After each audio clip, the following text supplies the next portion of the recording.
નમસ્કાર, આપ જોઈ રહ્યા છો નેશન પ્લસ ન્યૂઝ. હું છું આપની સાથે હેતલ ભગત. અરવલ્લી જિલ્લા અને તાલુકાની કોર્ટમાં કોર્ટ માટે સ્પેશિયલ ટ્રેનિંગનું આયોજન કરાયું છે.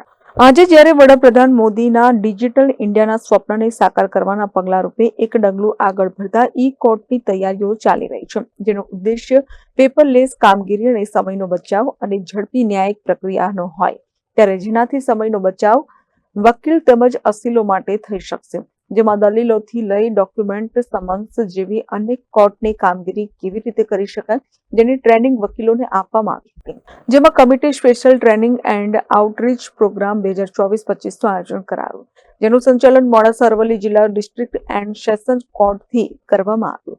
જેમાં ટ્રેનર તરીકે 29મા chief judicial magistrate Ahmedabad city Rajendrasinh તથા એડિશનલ સિવિલ જજ and JMFC Bhiloda KM Chavda દ્વારા અપાઈ હતી. જેમાં બાર એસોસિએશન પ્રમુખ વકીલ NN બારોટ તથા ઉપપ્રમુખ વકીલ સંજય ભરાડા સહિત અન્ય વકીલો હાજર રહ્યા હતા. ટેકનિકલ સપોર્ટમાં નામદાર ડિસ્ટ્રિક્ટ કોર્ટના સિસ્ટમ ઓફિસર પરિમલ ટાંક તથા અશ્વિન મકવાણા હતા, તેમજ એડમિનિસ્ટ્રેટિવ સપોર્ટમાં ભાવિકભાઈ શાહ તથા BS અસારી સહિત હાજર રહ્યા હતા. મહેન્દ્ર પ્રસાદ, નેશન પ્લસ ન્યૂઝ, અરવલ્લી. સમાચારોના સતત અપડેટ મેળવવા માટે અમારી નેશન પ્લસ ન્યૂઝની યુટ્યુબ ચેનલને સબસ્ક્રાઇબ કરો, બેલ આઇકન દબાવો અને જોડાયેલા રહો ફેસબુક, ઇન્સ્ટાગ્રામ અને ટ્વિટર પર.